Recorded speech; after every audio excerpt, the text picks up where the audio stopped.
BFM Business présente Edwige Chevrillon, la grande interview. Bonsoir à tous, bienvenue dans la grande interview. On va parler de cosmétiques de luxe, de CETA, puisque vous le savez, le Premier ministre Gabriel Attal est en ce moment même, du reste avec Justine Trudeau, puisque mon invité ce soir c'est Philippe Dornano. Il est président de Sisley et coprésident du métier. Bonsoir Philippe Dornano. Bonsoir. Merci d'être avec nous, beaucoup de sujets. On va parler donc de commerce extérieur, on va parler de seniors. Vous n'êtes pas dans les négos, vous le métier, le mouvement des entreprises de taille intermédiaire, mais enfin maintenant intéressant de savoir. Et puis on va parler de Sisley, j'ai envie de dire un peu pour une fois, parce que vous lancez en ce moment même une nouvelle marque, donc c'est toujours un événement pour un groupe comme Sisley, et puis une nouvelle marque notamment aux États-Unis. Et alors certains parlent d'intelligence artificielle, vous lancez dans l'intelligence émotionnelle. On verra ça tout à l'heure. D'abord, pour la première fois, le commerce extérieur, la cosmétique est le deuxième poste et vous avez franchi la barre des 20 milliards, 23 milliards. Le CETA, ça vous concerne, là, alors que Gabriel Attal est en train d'en parler? Oui, ça nous concerne. Vous êtes pour ou vous êtes contre? La cosmétique vend dans le monde entier et nous, on est plutôt pour, dans la mesure où le CETA, ça a été mis en place il y a 7 ans. C'est opérationnel, oui, ça n'a pas été voté. Et ce qu'on constate, c'est que les échanges de la cosmétique française au bénéfice de la France ont augmenté de 60%. Donc on voit que c'est un secteur qui bénéficie du CETA. Par ailleurs, on voit que même des secteurs comme l'agriculture bénéficient globalement du CETA, puisque les échanges agricoles ont augmenté de 30%. Il y a par contre effectivement des écarts à l'intérieur de l'agriculture entre certains secteurs et d'autres, ce qui peut être éventuellement organisé et prévu pour que ces secteurs-là soient compensés. Mais globalement, le CETA bénéficie à notre pays. Et donc notamment au luxe. Pour vous, vous avez dit, pardon, c'est plus combien Plus 60% en 7 ans, oui. L'augmentation des échanges... C'est sur la cosmétique ou sur le luxe? Non, sur la cosmétique. Oui. Non, uniquement sur la cosmétique. Oui, d'accord. Donc c'est important. Vous êtes pour les accords internationaux? Est-ce que ça vous favorise ou de toute manière... On est pour les accords internationaux, comme d'ailleurs l'ensemble, comme que ce soit les agriculteurs, que ce soit les entreprises, à partir du moment où ils sont équilibrés. Oui. Il faut par contre, bien sûr, négocier, être défendu et avoir des situations de réciprocité. Non, mais ça évidemment. Je vous prends un exemple. Oui. Par exemple, lorsqu'on exporte au Brésil, on paye 200% de droits de douane. Ah oui, donc là, effectivement, il y a un petit souci. Oui. Ou l'Inde, plus de 100% de droits de douane. Donc il y a des pays qui sont effectivement ouverts, et certes, ils importent chez vous, mais vous pouvez exporter chez eux. D'autres pays qui, effectivement, ont fait d'autres choix, et dans ce cas-là, ce qu'il faut, c'est qu'en tout cas, il y ait une réciprocité.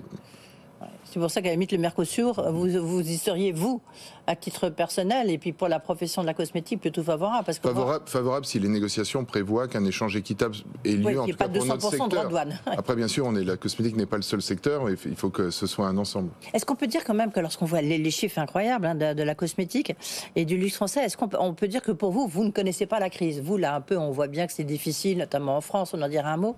Vous, c'est incroyable. Je crois qu'on a construit en France collectivement, grâce au succès d'un certain nombre d'entre nous et un travail dans le temps, à la fois des marques fortes et une filière. Ouais. Et ça se protège, mais je ne dirais pas qu'on ne connaît pas la crise. On est très très concurrencé. Il y a énormément d'enjeux dans la cosmétique. Il y a énormément d'autres pays qui produisent de plus en plus de la cosmétique et qui est concurrente de la cosmétique française. La France reste leader, mais dans le monde, dans l'entreprise, rien n'est jamais acquis. Oui. Tiens, puisqu'on est dans les sujets d'actualité, on en a beaucoup parlé là ces derniers jours, sur la négociation sur les seniors. Vous avez vu qu'il n'y a pas eu d'accord, les partenaires sociaux n'ont pas réussi à se mettre d'accord, le patronat en a resté campé sur ses positions, les syndicats aussi, mais d'une autre manière, mais en réalité... Il n'y a plus d'accord sur l'assurance chômage et puis c'est peut-être le gouvernement qui va rafler la mise. Bon, vous n'êtes pas partenaire social dans le sens légal du terme, mais en même temps, vous représentez toutes les entreprises de taille intermédiaire. Qu'est-ce que vous en pensez? Comment vous avez jugé cette séquence? Bon, d'abord, la première chose qu'il faut dire, c'est que les ETI, qui sont à 70% des entreprises familiales, sont des entreprises qui jouent le jeu sur les seniors. Voilà, enfin, qui jouent le jeu, ou en tout cas qui sont, je dirais, c'est même pas une question de jouer le jeu, c'est nous considérons les seniors comme un atout pour nous. Et nous sommes heureux de les avoir dans nos entreprises. Ils ont une expérience, ils ont une connaissance, parfois même une connaissance précieuse. Et donc, on a, nous, besoin, on a d'ailleurs dans certains domaines des difficultés de recrutement, on a, nous, besoin de toutes nos équipes et on valorise le travail de long terme dans nos entreprises. C'est un peu le propre de nos entreprises de long terme d'avoir ce raisonnement-là. La deuxième réflexion que je me fais, c'est qu'on est en train de parler aussi de 5,2% de déficit d'une dette qui est de plus en plus importante. On sait d'autre part que le Conseil d'orientation des retraites est en train de complètement réévaluer ses estimations pour des estimations beaucoup plus réalistes et pense que malgré la réforme des retraites, on sera de nouveau en déficit en 2030. Et la question collectivement, simplement, c'est si on vide les économies qui semblent déjà pas suffisantes. Ah oui, c'est d'accord. Là, vous êtes sur les cagnottes. Enfin, voilà. Cagnottes. Je maintiens les guillemets à chaque fois. Non, c'est pas une question de cagnotte, c'est une question d'avoir des régimes équilibrés. Si le régime n'est pas durablement équilibré, on aura donc collectivement une difficulté, on aura donc un déficit, on aura donc et donc il est important d'y faire face. Et donc si on n'arrive pas à trouver un accord, on n'arrive pas à trouver un accord. Le gouvernement reprendra la main. Je comprends un peu le fait qu'on puisse pas. On a déjà augmenté les retraites de 5,2% au 1er janvier, c'est-à-dire très nettement supérieur à l'inflation. Oui. Donc il y a quand même collectivement une prise de conscience qu'on ne peut pas dépenser plus que ce qu'on produit. Mais le fait que le gouvernement, c'est lui qui reprend complètement la main, c'est les conséquences de cet échec. Enfin, a priori, sauf si évidemment les partenaires sociaux se remettent à travailler autour d'un accord. Mais est-ce que pour vous, c'est la fin du paritarisme? Ça veut dire quelque chose? Ou alors, voilà, c'est une séquence? Non, c'est une mauvaise séquence. Pour moi, c'est une séquence, mais pour moi surtout, il faut savoir qu'on ne peut pas collectivement avoir 30 ou 40 ou 50 milliards ou 100 milliards de déficit chaque année. C'est juste impossible. Okay, ça, c'est plus général. Mais c'est plus général, mais c'est en réalité le fin mot de l'histoire. Et qu'il faut donc avoir des régimes qui soient raisonnablement équilibrés. Et si ça n'est pas le cas, effectivement, il faut qu'on l'adresse. Ça ne sera pas possible d'avoir 5,2% de PIB de déficit chaque année. Philippe Dornano, on va parler de Sisley, parce que c'est là vous avez lancé une nouvelle marque. Donc Sisley, grosso modo, c'est 1 milliard de chiffre d'affaires, c'est 4080 personnes. Vous êtes présent dans 112 pays, enfin de mémoire, vous me dites si je me trompe. Tiens, vous gagnez combien? Le bénéfice, c'est quoi? On ne communique pas sur nos bénéfices parce qu'on est une entreprise familiale. Mais quand même. Mais c'est une entreprise qui est rentable, c'est une entreprise qui a beaucoup investi. Qui est rentable ou très rentable? C'est une entreprise qui est rentable selon les critères de la cosmétique, qui s'est beaucoup développée, qui a beaucoup investi. C'est une entreprise qui va investir là dans les 2 prochaines années 110 millions, pardon. Là, je suis passé sur les milliards. 110 millions d'euros sur ses sites industriels en France. C'est une entreprise qui produit en France et qui, à partir de la France, exporte vers l'international. Effectivement, on construit une deuxième usine de production à Vendôme. On double aussi notre centre de recherche à Saint-Ouen-l'Aumône et notre centre administratif. C'est quasiment 110 millions d'investissements. C'est près de 5000 salariés, dont 1200, 1300 salariés en France. Donc c'est une entreprise qui a doublé son chiffre d'affaires dans les 7-8 dernières années. Ouais. Donc ça veut dire quand même qu'on peut créer des usines, on peut développer des ETI en France. Hein. Alors on peut les développer, mais on ne peut pas faire l'économie du sujet de la compétitivité. Parce que si on fait l'économie de ce sujet... C'est votre grand cheval de bataille, mais oui, parce que si on fait l'économie de ce sujet, ça va commencer par notre filière qui va se paupériser, qui va disparaître. Ça va ensuite être des pans d'entreprises qui vont commencer à produire à l'étranger. Et un jour, on se fasse réveiller et cette industrie cosmétique dont on est fier en France et qui est notre deuxième excellent d'exportation, elle ne sera plus là. Les marques produiront ailleurs. Il ne faut pas oublier que la cosmétique, c'est très très concurrentiel. Et juste un petit point sur la zéro artificialisation nette des sols. On a vu que les projets industriels, a priori, les grands projets industriels ne seraient pas touchés, impactés par ça. Vous, ça peut vous impacter? Alors le problème, c'est le mot les grands. C'est-à-dire qu'en réalité, pour les ETI, ça va impacter les projets industriels. L'industrie, c'est moins de 3% de l'artificialisation. Et donc il y a une question de bon sens qui se pose. Est-ce que cette radicalité, ce zéro artificialisation des sols, est-ce que c'est pas de nature, à partir du moment moment où ça va empêcher le développement économique, de créer une réaction de rejet vis-à-vis du sujet de l'artificialisation. Ouais. Cette radicalité dans le domaine écologique, c'est presque l'ennemi de l'écologie.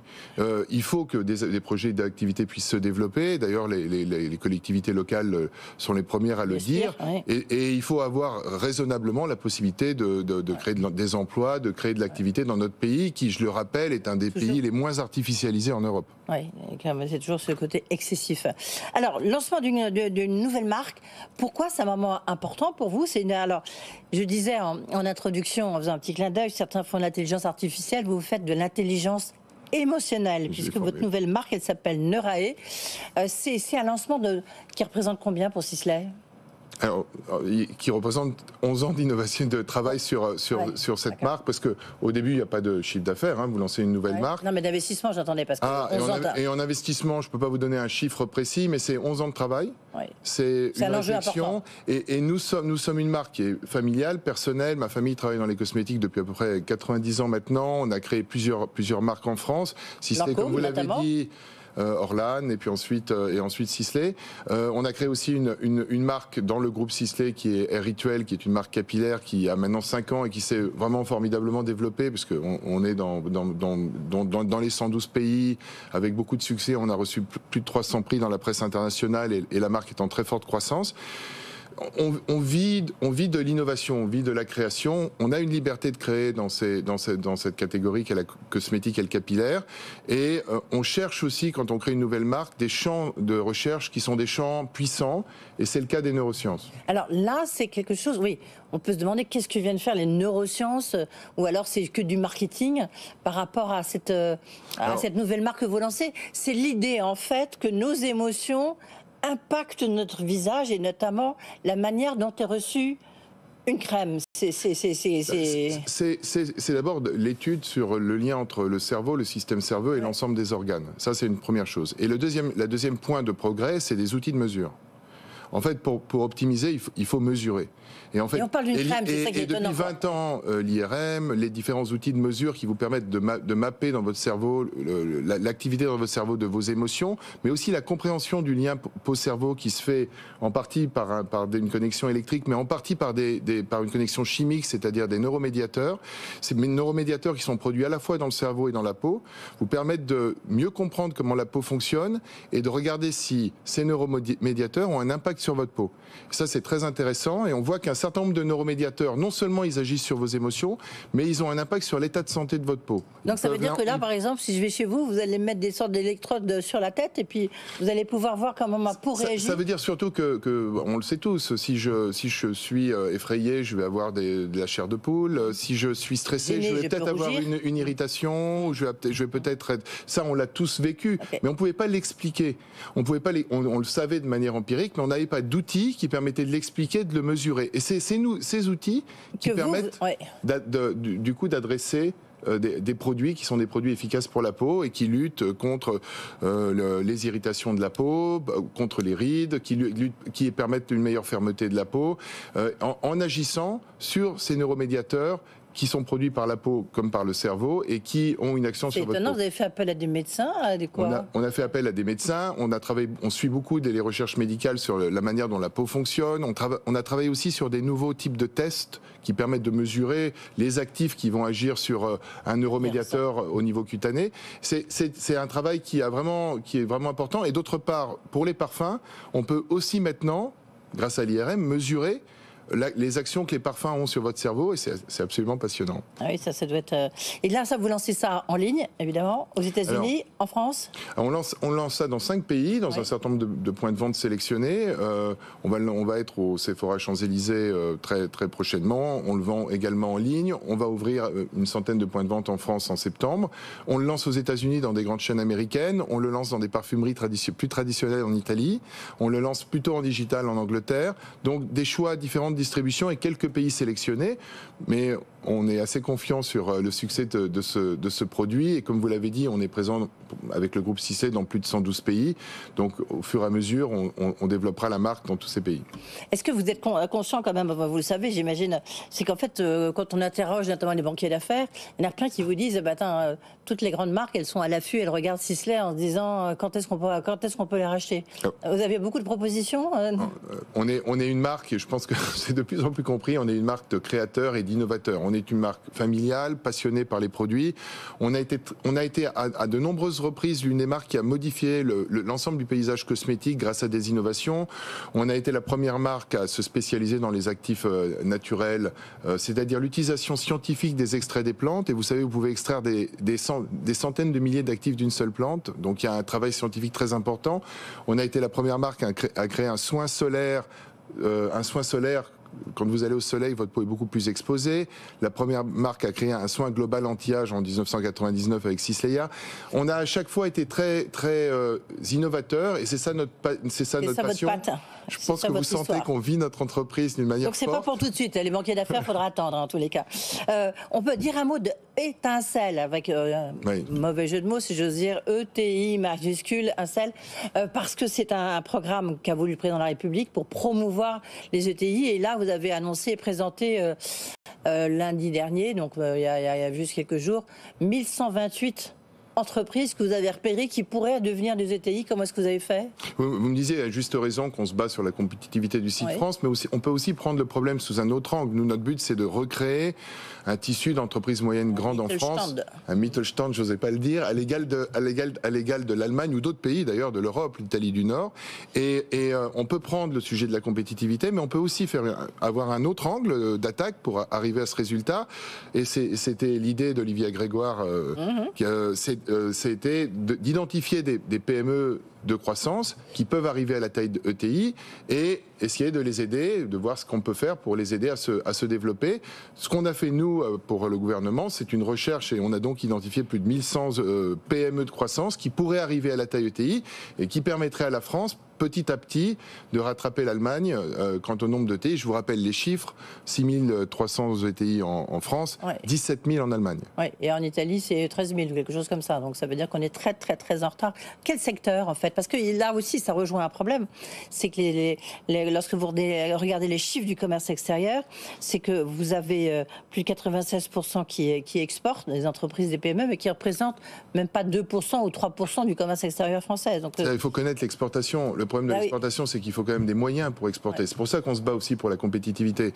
Et il faut aussi une certaine taille. Il faut avoir à la fois de l'argent et puis il faut avoir des équipes. Il faut avoir le temps pour aller à l'exportation, pour pouvoir construire les projets. Et donc, il faut identifier des entreprises d'abord qui ont des produits porteurs et ensuite essayer de faire en sorte qu'elles puissent progressivement et de manière intelligente aller à l'exportation. Pousser des petites PME à trop vite à l'exportation, c'est même dangereux pour elles.